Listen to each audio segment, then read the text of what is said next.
Hello, hello, hello. Welcome to this week's installment of Thursday with Jamila. How are you guys doing? I'm excited about tonight. I have a topic that's really near and dear to me that I want to share with all of you. So do me a favor and hit that like and share button. The short title is Unhand Me. The full title is Breaking Free from People, Places, and Mindsets That No Longer Serve You. So I think this is a intentional and a really good topic for December. If you've been following my December post, I've been doing a lot with intentionality for December. So this will be a continuation of that. Hello, hello. It's good to see you guys. Come on in. Let's get started. Hello, hello. I'm excited. I'm excited. We're doing traditional go live today. I don't want any hiccups or any hangups, okay? So let's just do this the right way. So I want to talk about this, and I feel like sometimes it can be a bit controversial, but tonight I really just want to drive a point home about really understanding the importance of time and season. I think what we often do is we subscribe to things subconsciously because we've always done it that way, right? That's just been the norm. That's just what we do. That's what we've been taught to do. So we continue in the way of things sometimes that are no longer beneficial or applicable. And so when I was piecing together my notes for today, the first thing that came to my mind is that we often have a tendency to subconsciously subscribe to ideals that have been passed down from generation.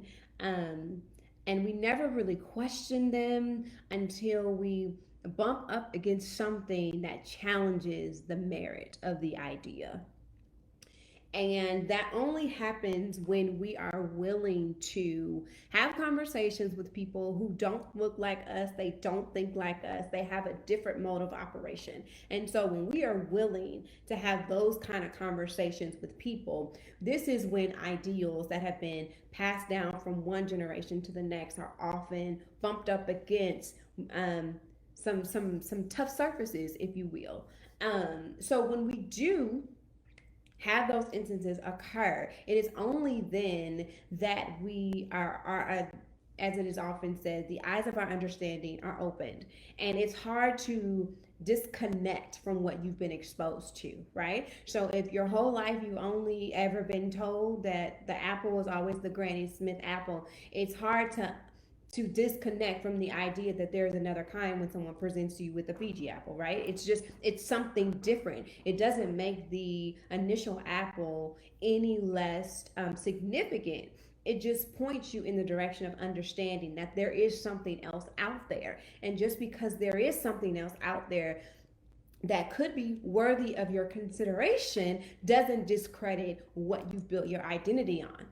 But it will challenge you to determine if the ideals that you've built your reality on are still applicable to the person that you're evolving into. Okay, so what I would like for some of us to do, because it's a really challenging thing sometimes to let go of an idea or a cultural norm when it has been the thing that we have hinged our entire identity on, right? It's a challenge, and but it doesn't mean that it's not possible. It just means there will possibly require some work and some diligence from you in order for that thing to become something that you can maybe incorporate into your day to day, right? So I would challenge us when we come into the knowledge of something that differs from what we have called the absolute. I would challenge you before you reject it and say that it's ill fitting or it's not applicable to you. Measure it against the thing that you have determined to be the absolute. Um, I am that Christian that often gets probably a side eye from traditionalists because I will always tell you measure the thing that you believe in against the thing that you say that you don't. And after you measure it against, if you can still stand flat footed on the thing in which you have built your truth on, then your truth is your truth.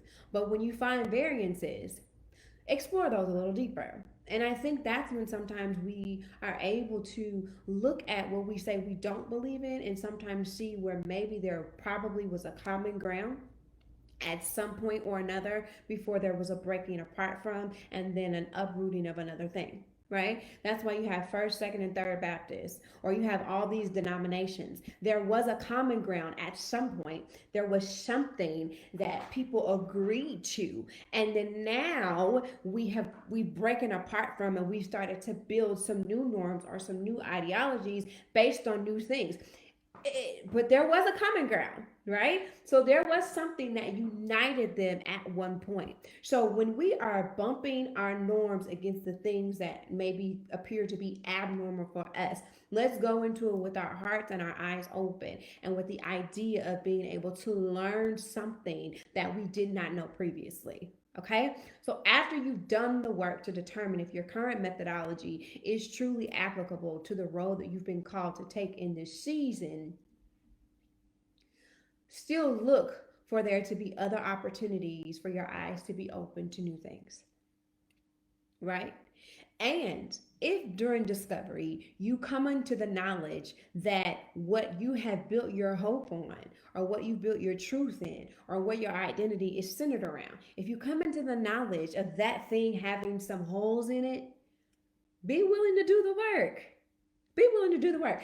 I have grown up in traditional church environments and then gone into non-denominational churches and then gone into cell groups and I have learned so much in each setting.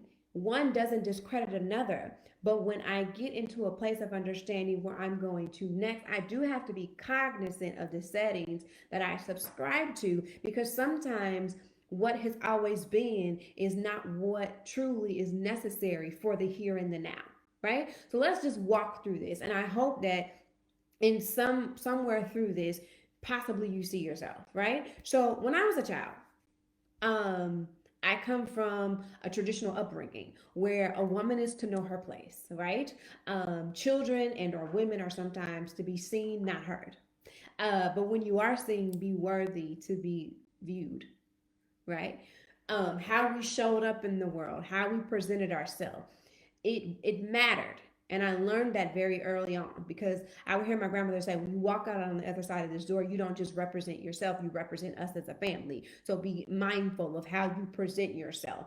In Portland, our name is pretty well known. So they would know if Faye was your grandmother, or they knew that Shepherd, they knew exactly how to identify your people. They knew your kindred by your name. And so how we showed up was important.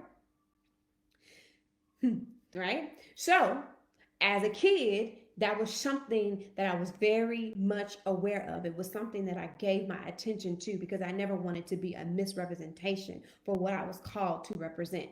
Now, I can take that in a completely different context and say, when you subscribe to an organization or when you subscribe to a particular group, they ask you to represent them in a way that is not disparaging. They want you to show up in a way that does not bring blemishes or cast shadows on what it is that they say that they represent. So when you are working for certain organizations, if you have on a logo, you have to be incredibly considerate of what you say and how you behave, because you are what? An ambassador of that organization. As children of God, we are ambassadors of the kingdom. So how we show up in the world and how we present ourselves in the world, it matters because of who you say that you are and what you say that you are affiliated to or with. So I learned that as a child. When I went into a corporate setting, I was taught initially, when I first came in, be thankful that you have a job. Just accept what they offer. Keep your head down and do your work. Don't cause a stir. Choose your words carefully, because if you say it in a tone that is considered to be abrupt, you will get marked as the angry black female. So you need to be cautious of how you communicate and how you use your words and how your dispositions and your mannerism. All of that matters. It wasn't until I got older in the corporate sector and I understood that my voice was my power. And yes, I needed to be mindful of my audience, because you have to be able to communicate in a way in which your audience can receive your words. Yes, but you do not decide to be silent because of your gender, because of your ethnicity, because of your national origin. All of that is what makes you, which makes you an asset to that organization. But you do have to be cognizant and be wise in how you show up in the truth of who you are. Does that make sense? Right? And so when you go into these places and you have these scales on your eyes that have been passed down from one generation to another, you often don't allow yourself the room to grow and evolve into all that that space could offer you. Okay? So I'm just talking about some of the areas in which I had to be unhanded. Okay? So I talked to you about my childhood, I talked to you about a corporate setting. In my mind, and this is where I feel like a lot of us struggle. This is where a lot of us have to decide to pay attention to the thoughts that we allow to roam in our mind, the thoughts that we allow to shape our realities and our perspectives. So I'm just talking about me, I'm not talking about anybody else, but in my mind, I never measured up because I was different. I didn't have the long legs like all of my other relatives. Like I was the shorter, thicker cousin, right? And because I couldn't hear well, I was always embarrassed about my inability to pronounce words correctly. I loved to sing, but I would often struggle to find the rhythm. So for my solace, I would sing my own tunes because that was a means of survival for me. uh, as a child and in my mind, I warred between the identity of my grandmother's traditions and my auntie Lo's level of freedom.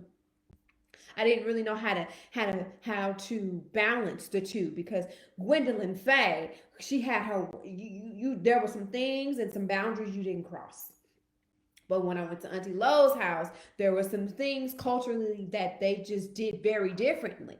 But I was in between two, trying to identify where I fit. And so in my mind, I always felt like the oddball out. And I would often see that translating into the real world, if you will, not really finding a place where I fit because I had some of this and a bit of that and a mixture of this, all of it making who I was, but I didn't actually know how to show up in the fullness of that. And so I was balancing, or I had this juggling act that was often happening between what they told me that I had to be versus what my heart longed to be. And I did this dance, you guys, for so long, well into adulthood, still trying to figure out who I am, and is who I am worthy enough of showing up in the truth and being accepted. But when we are warring between traditions and purpose, that dance and that fight is consistent. When you war between traditions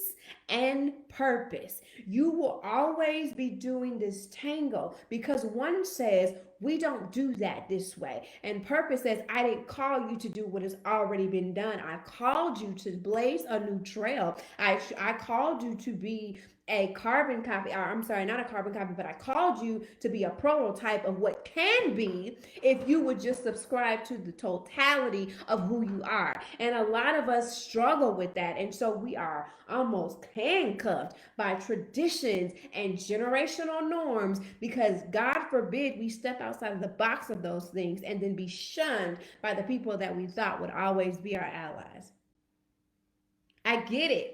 I get it. I am coming into a season, you guys, of deciding that all of who I am is worthy of my attention. Therefore, I'm going to show up. I am a goofball. I like to have a good time. I may break out in the middle of a dance in the middle of my kitchen. I'm okay with the truth of that, but traditions made me feel like I had to always be on. I could not jump too far to the left or to the right because my witness might be compromised. You understand what I'm saying? But when you decide that all of who I am is worthy of my attention, You say, unhand me, because that don't work for me. That's what y'all said I needed to be. That's what y'all have allowed me to be, but it's not the truth of who I am. And even if it is, it's probably just a fragment of our identities. So at what point are we going to tell the things, people, places, things, and mindsets that no longer serve us, unhand me? That's an ill fitting garment. And I will not show up another day dressed like what you said I needed to be. I'm going to put on my own garments. I'm going to be clothed in my purpose and my truth. And I promise you guys, when you find that rhythm and you show up in the truth of you, there will be opportunities, doors, and people that will flock to you, because purpose can never find the person that you perpetrate. They need your truth. They need your authenticity. Purpose is only going to respond to which it's called to. So if you're a perpetrator and you keep showing up as a knockoff version of yourself, you are delaying what's for you. You are delaying the promises that are yes and amen. I am telling you guys, this year has been an eye-opening year for me, and I think for a lot of us as well, because it's given us perspective, and it has shut down some of the noise and the distractions that we can no longer cling to. And we have had to wake up every day and look ourselves in the face and decide, am I going to be me, or am I going to shrink back and scale back so that they'll keep clapping? Am I going to scale back and shrink back so they'll say, that's good, that's what we want to see, that's a good representation of us? Because we're good ambassadors or representations of others, but we fail ourselves when we don't do the same when it comes to who we've truly been called to be. So in this season, I'm asking you guys, I've been posting almost every other day about living full, about being intentional, about writing the vision, about making it plain, and then putting in the work. But all of that requires us being true to who we are. It requires us not affirming what we know to be true about ourselves because somebody else didn't tell us that's who we were. I have hid behind that thing for years, you guys, because they didn't tell me that's what I was. And I know somebody else sees it, and when they refer to me as that, it makes me go, because, that's not what I've been affirmed as. Don't say that, because, I don't want the drama or all that comes with that. So don't call me that. Just call me Jamila. If you need something, I'm here to help. Yeah, I'm a consultant. Yeah, I do this. Yeah, I do that, but don't call me what I've not been affirmed as publicly. And I was convicted, because the one thing that I remembered was all of who we are is written in the script that is our living autobiography. All of who we are, every detail is written in the script that is our living autobiography. Whether people say it publicly or not does not discredit the autobiography that has already been penned for each and every one of us. Okay? So there is a mandate for you to fulfill and live up to what was already put in the script concerning you. So when you find yourself being pushed into crevices and environments that don't foster all of who you are, you have a decision to make. Am I going to shrink and diminish who I am for the benefit of this place? Or am I going to ask God to position me in the environment that's going to cultivate what has already been put in the book concerning me? It is a hard thing to do when you have to walk away from what you know. It is a hard thing to do when you have to walk away from people that you love. I'm telling you what I know. I moved to Houston, Texas at the age of 18. I didn't know jack crap about life. I had to figure some stuff out. But who I was called to be could no longer rely on the crutches of my mother. because she was my God. I didn't know how to pray for myself. Whatever I needed, I leaned in and I said, Mommy, just tell me what to do. Mommy, tell me how to figure it out. And it wasn't until the crutches were removed from under me that I came smack dab, face to face with the purpose and the person that I was called to be. And in this season, I don't care how challenging it is. I promise you, whatever you have to let go of will be replenished. Believe me. Because he's never going to leave you with a deficit.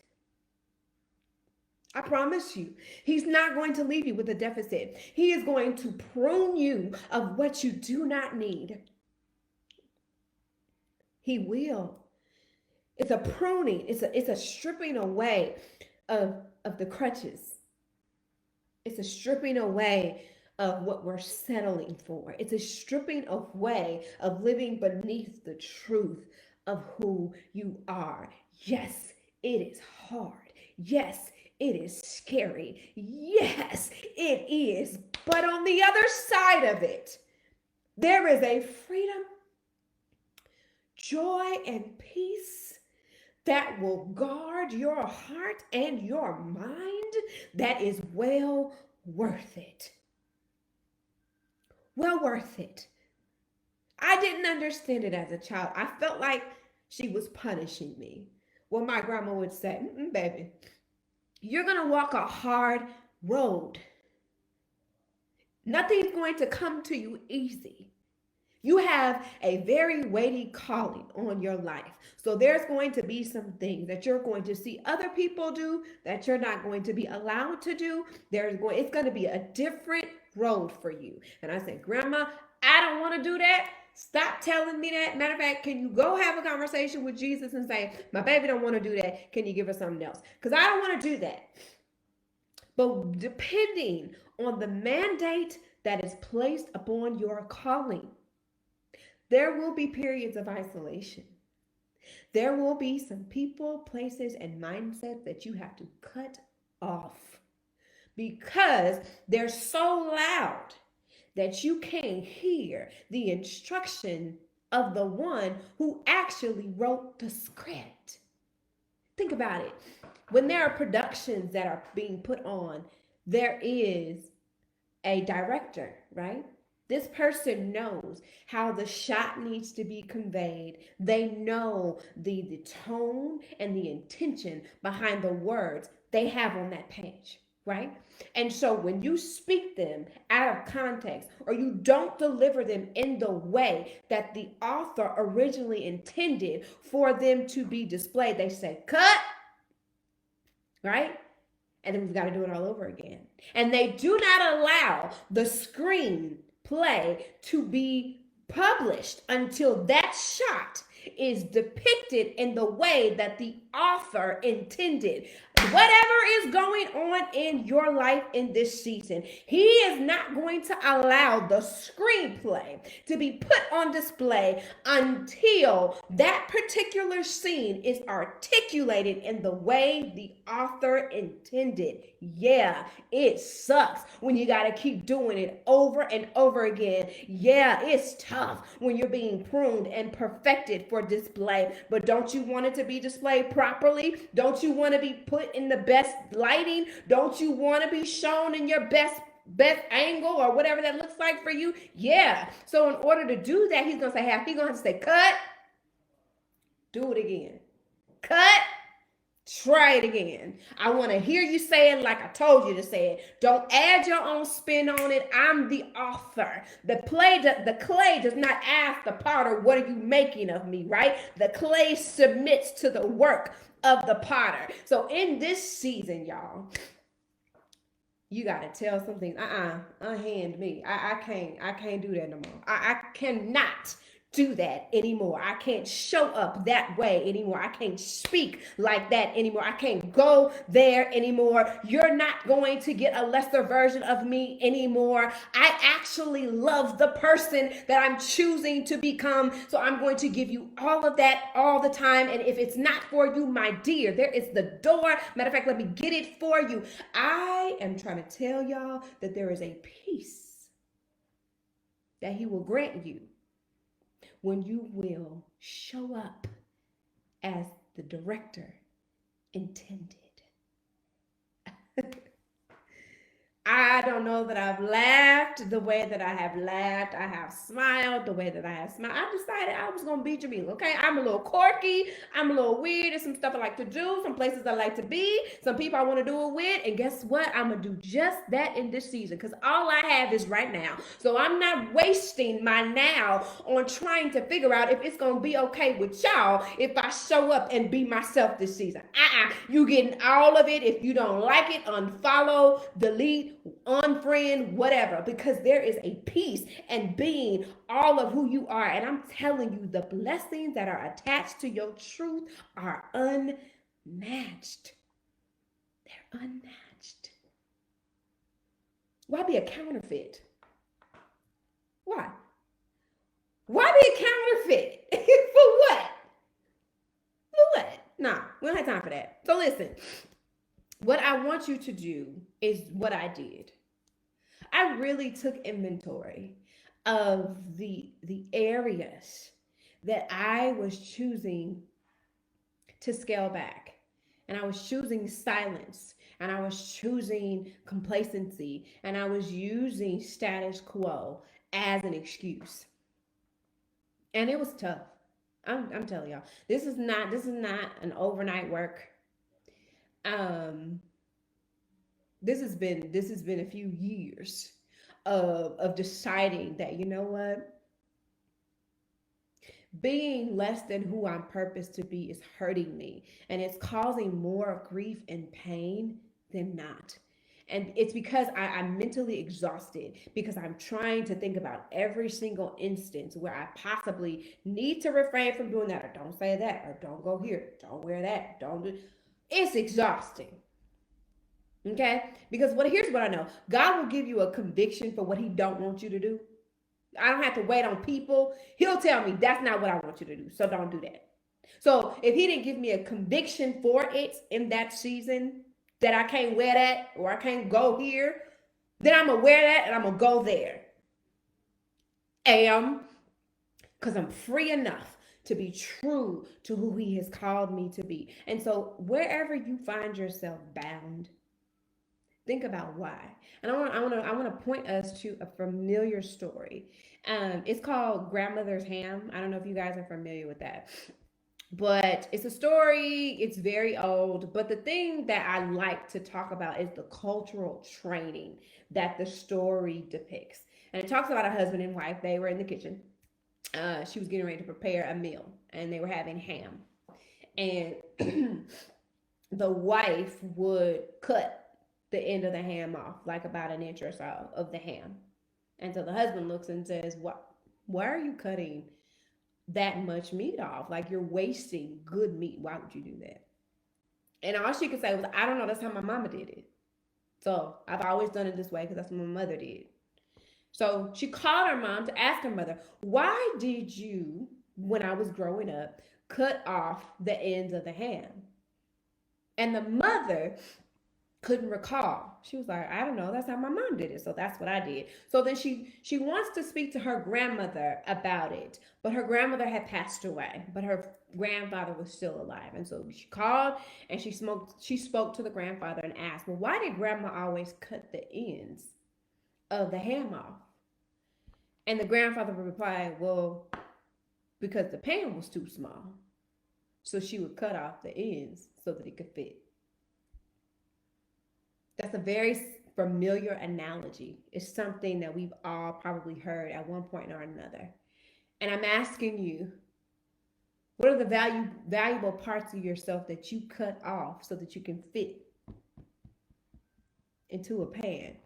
That's one perspective. Or What parts are you cutting off unnecessarily when the space that you're in has the capacity to hold all of who you are? There's two ways to look at it. There's always two ways to look at a story. What parts of you are you cutting off to fit into a confined space? What parts are you cutting off in error when the space that you're in has the capacity to house all of who you are? It's cultural training. They were doing it without ever questioning, but because it was always done, it was deemed as the absolute. And in this season, I do believe there has been a rumbling and a shaking that challenges how it's always been done with no real explanation of why. And if you found yourself in some of those instances trying to rationalize, why do we continue to do this in this way without any true reason? I think the greatest honor that we can give to those who have come before us is to take what they have started and grow beyond it, right? So possibly grandma didn't have money to buy another pan, so she made do with what she had. And maybe the lesson there was appreciate that which you have and make the best of it. But by the time granddaughter came here, that wasn't necessarily applicable. So maybe there's another lesson that can be taught through the same experience. And maybe it's okay, grandma, you did that because that was what your condition allowed. That was what your environment allowed. But I'm actually in a different environment now, and I want to make the best of the environment. So stop shrinking. I don't know why I keep coming back to that, but I just feel like we need to stop shrinking. Stop second guessing who you know you are. Stop deciding to muzzle your own self for the sake of others. I promise you, when you speak, there are going to be people that need to hear exactly what you have to say. I promise you guys, I will have what I presume oftentimes to be just casual conversations. And more often than not, I say something to the people that I'm communicating with that they needed to hear at that very moment. And I finally decided to stop second guessing that that's just the way in which I'm often used. Okay, so whatever your particular methodology is, how whatever the vessel that you've been designed to be, don't second guess that. Because the more time you spend vacillating between it, the longer it takes for the people who need what you have to offer to get it. And they need it. And this is a season where people are in need and they want it from authentic and trustworthy sources. They don't want the gimmicks. They don't want all of the fluff. They just want the truth. And if you are the mouthpiece that's going to deliver it in just a simple hello, a smile, a hug, a whatever, be that. I promise you, somebody is banking on you to get up and say what they need to hear because they're only going to receive it from you. So what if it's not in the traditional form? So what if you don't have a clergy collar on? So what if you don't have a microphone or a platform? Just be you. Just give them your truth. Give them your heart. I promise you. A contrite heart God will not despise. Like, humble yourself and be genuine. Nobody is interested in the fake and the phony and the puffed up in this season. People are tired. They don't want to hear it. And so if the traditionalism is the thing that has you bound, ask to be released. Okay? Yeah. I love Jesus. I have tattoos, do a nose ring, wear lipstick, put on a lash if I feel like it. And I love Jesus no less, and he is proven that he don't love me any less. He is okay with all of who I am.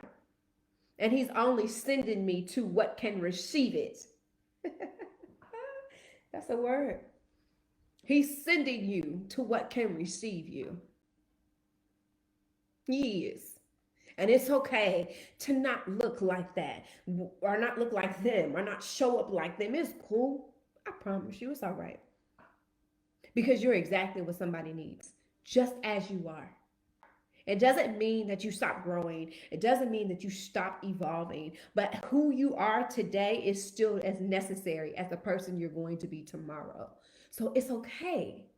So if it's the things in your mind that are holding you hostage, you got to do a cast down every imagination. Cast down Every imagination that exalts itself against the name of our Lord, you got to cast it down. You got to be cognizant of the thoughts. If there's something that is plaguing you and you find every time an opportunity, or I'm sorry, a situation presents itself and it takes you all the way back to, that's called arrested development. And that's some things that is best worked through with a counselor. I am a counselor advocate. I'm going to always tell you, go to a licensed professional, the people who actually do this for their field of study. What did I talk about the last time we were on? You got to get some information from people who don't need your love, right? So that it doesn't become convoluted, so that it doesn't become them just wanting the best for you, but not giving what's best for you. Listen, that's a word, and y'all keep saying it, and I'm about to go off in my office. He is truly sending you to what can receive you. I promise you. He is. The question is, will you go when he calls for you? Because to be sent means you have to leave from where you are. So will you respond when he calls you? When he calls you from complacency, when he calls you from familiarity, when he calls you from what you love, will you respond? Will you trust that the journey placed before you is leading you to your promise? Will you trust it? It's a hard thing to do, but it's a thing we have to do. If 2020 has taught us anything, it has taught us how to shed some stuff and keep pushing. It has showed us what we did not need to be who we are purposed to be. So move forward in confidence. Move forward. Know that I love you. I'm rooting for you. Okay? I may not be some world renowned thing yet, but you got me cheering for you. You've got me saying thank you for deciding to show up. Thank you for taking the leap. Thank you for taking the first step past fear. Thank you. Got me. If it counts for anything, you got me. Because I want to see people be for real about who they are. I'm tired of seeing people pound. It breaks my heart. For real. It bothers me to see people live beneath who they are because somebody said that they weren't qualified. So what? Somebody said you weren't good enough. So what? So be it. I want to see y'all win for real. For real. I love you, cousin. Like, for real. You got me. Listen, you need an amen corner. Send me your testimonies. I promise you, you're going to get a good dance out of me. You're going to get a hey, like you're going to get all the excitement because I know that winning requires shedding. And I know anybody that's winning in this season had to shed something. They had to let go of something. They had to walk away from something to win. Winners do not win without sacrifice. We don't win without sacrifice. So what did you have to give up to get here? I'm proud of you for that. Good job. Keep going. If they didn't say it to you all year, hear from me. Good job. I'm proud of you. Don't stop moving forward. And if they won't receive you, baby, wipe the dust from your feet and go to the next village. Okay? Okay? Because they're gonna receive you with grace. They're gonna receive you with nourishment. They're gonna replenish you. And the journey to the next thing will have been well worth it. I love you guys absolutely so much. Sorry for my little weep, but that's just something that's very near and dear to me. And whatever I can do, whatever word I can offer to help people get past the brunt of not feeling adequate enough to take the next step, I'm always available to do that because I don't like to see people not reach their full potential because they're waiting to be affirmed by an environment that's never going to do it. So I love y'all. I gotta go. I'm over my time. I'll make sure that I get this uploaded on YouTube by tomorrow for sure. Love y'all. Have a happy good night.